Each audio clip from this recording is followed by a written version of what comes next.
Hi, my name is Chris Johnson.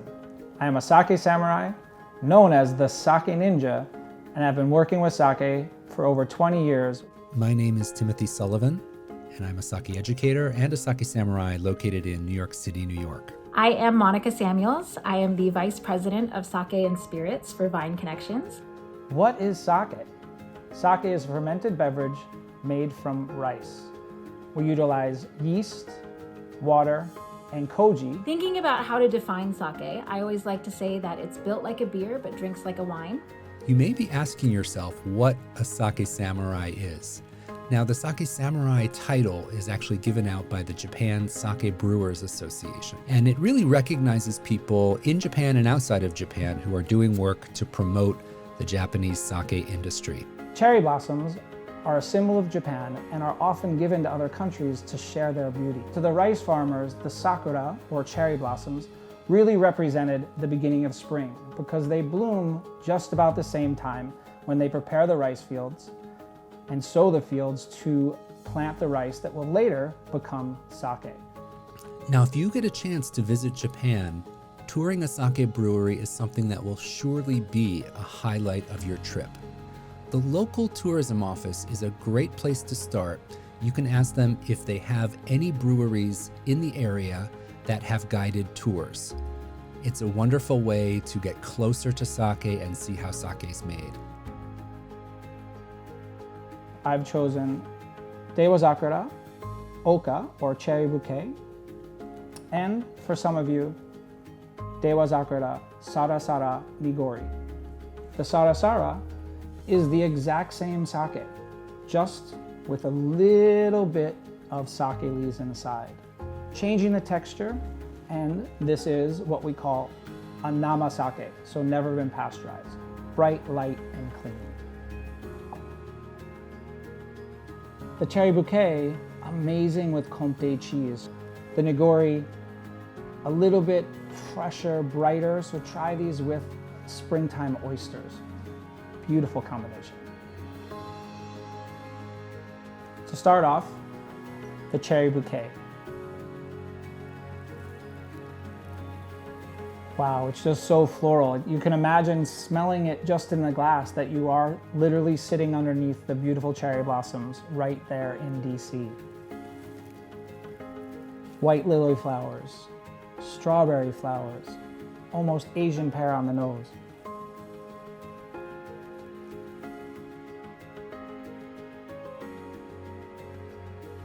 On the palate, it's clean and soft. Light melon, almost a little bit of that same peach, and still floral and refreshing. Absolutely beautiful sake for the springtime and the time we're moving forward to in the summer. Let's try some Dewazakura Sarasara or Nigori Ginjo. As you can see, I mixed it up a little bit. So there's a little touch of sake leaves inside this. As I said, these are actually the exact same sake, just treated a little bit differently after we finish fermentation. This sake was pasteurized once. This sake has never been pasteurized. It's going to be a little bit bright, light, crisp, clean.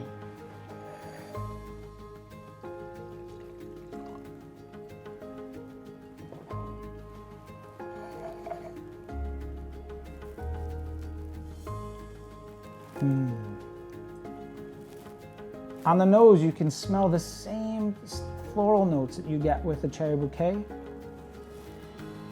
A little bit more of a touch of coconut water than that white peach that we smelled in the cherry bouquet. But it's crisp, clean, soft aroma.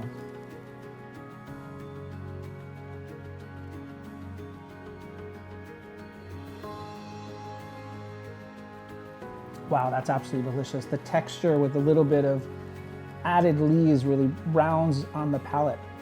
It's bright because it's never been pasteurized, almost icy clean in its finish. A touch of that fruit, a little bit of melon that resonates in the oka itself, and again, there's a tiny bit of coconut. Really, really wonderful. Have this with a little bit of spice. It'll be great. Cheers.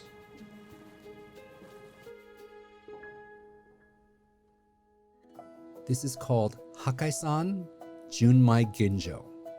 So let me break that down for you. Hakkaisan is the brand name. Hakkaisan Brewery is located in Niigata, Japan.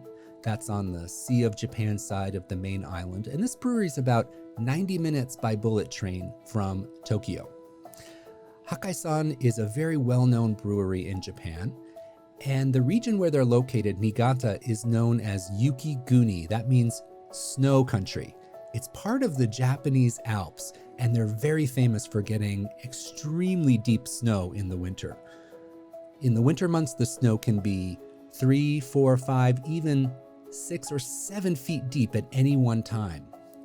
Now, when that snow melts, it gives the brewery lots of pure, clean, soft snow melt water. And that water is used to make this sake. It gives the sake a really clean, light, and crisp edge. So when you taste the Hakkaisan Junmai Ginjo, I hope you'll look for a really clean overall taste, a super crisp finish, and it's a very lightly dry impression. Also, the aroma is quite restrained. Not too bold, not too in your face, more reserved. And that's meant to pair very widely with different styles of food. When it comes to specific food pairing recommendations, the good news with the Hakkaisan Junmai Ginjo is that you can pair this sake very widely. There's very little you can do wrong when it comes to pairing this sake. My feeling is that it's a bit on the lighter side, so I really look towards salads, lighter preparations of fish and chicken. And of course, if you happen to be having sushi or sashimi, this is a dream sake to pair with that classic Japanese dish that so many Americans enjoy. If you're having sushi or sashimi, this sake will cleanse your palate and be a perfect complement to those lighter styles of Japanese food. Now, if you're not having Japanese food, you can still enjoy Hakkaisan Junmai Ginjo. If you have something like a Caesar salad or endive salad, those are wonderful. The little bit of bitter green pairs beautifully with this sake. Sometimes those bitter green vegetables or bitter green salads are a bit difficult to pair with wine, but the umami flavors that you get in sake pair wonderfully with those types of vegetable dishes. So experiment, have fun, and I really hope you enjoy pairing food with our Hakkaisan Junmai Ginjo. I just have a regular wine glass here, and we're going to pour sake in here. All right. Now, when you look at the sake, you should notice a very, very clear appearance. This sake is charcoal filtered, so it'll give it an extra bright, shiny character. It should be absolutely clear. Let's give this a little swirl, and we're going to give it a smell first. Okay, when you smell this sake, the aroma is going to be much more restrained. If you're used to drinking wine, you may be used to more overt, perfumed aromas from wine. This style of sake is going to be a lot more restrained in the aroma department. You may notice hints of steamed rice, so a little bit of a ricey note in the aroma. And if you smell again, you may notice there's a back note, just a hint of something fruity. I sometimes pick up on very gentle summer fruits, like maybe a little bit of strawberry or just a hint of melon. Again, this is a back note, not the primary aroma. Now, when you taste this sake, you may notice, first of all, that it's very light, very clean, and the dryness level is kind of medium dry. It's definitely not sweet, and it's not bone dry either. It's that perfect middle of the road dryness. The finish is very clean, but very quick. It's a very palate cleansing finish. It's going to cleanse your palate, and then it's going to be gone. That type of super dry, super crisp finish is great for food pairing. Whatever you're eating, that type of finish on these dry, clean, and light sakes, that's gonna prepare your palate for the next bite of food. Clean and delicious. I really hoped you enjoyed tasting Hakkaisan Junmai Ginjo with me. Next chance you get, check out this sake, and I really hope you're able to enjoy it at home.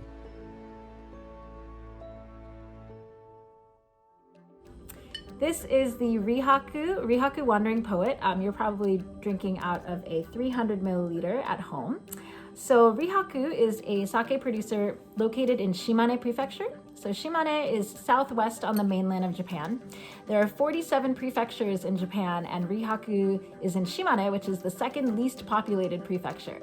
This is a Junmai Ginjo, so I think you are going to taste more than one Junmai Ginjo tonight, but to break down what Junmai Ginjo means, Junmai means pure rice sake, and then Ginjo literally means sake brewed with great detail. It is fermented at a cold temperature for a long time so that the aromas really have time to express itself. So it should have some really nice fruity floral notes. And Ginjo also requires the rice to be polished enough to facilitate that cold, slow fermentation. So you're gonna have a sake with a lot of purity and elegance when you choose Junmai Ginjo. My favorite pairing with Rihaku Wandering Poet is definitely vegetables. I find that this sake goes so well with a lot of greens that are hard to pair with wine, whether it's cilantro or asparagus, broccoli rabe, kale salads. I think it's really hard to find a wine that goes with a kale salad, and this sake is just so beautiful with those slightly bitter greens. So the first thing I would invite you to do is stick your nose in the glass.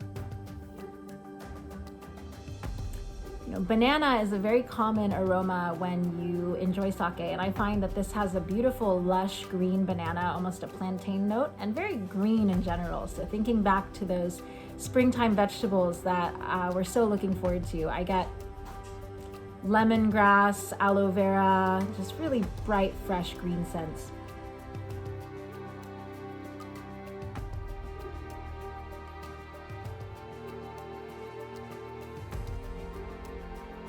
So on the palate, I love the mouthfeel here. It's got a nice creamy mouthfeel, but it's very spicy on the finish. There's a nice drying characteristic as you finish it. Wine has tannins and a lot of acidity, and sake doesn't have any tannins, and so this drying quality on the end is just a really nice way to give the sake a beginning, middle, and end. Cherry blossoms only bloom for about a week. So each year in springtime, we gather with our friends, sit under the cherry blossoms, laugh and tell stories, and enjoy sake. Enjoy some more sake, and then enjoy even more sake. Thank you for joining us today for the Pink Tie Party, and enjoy those cherry blossoms. Kanpai.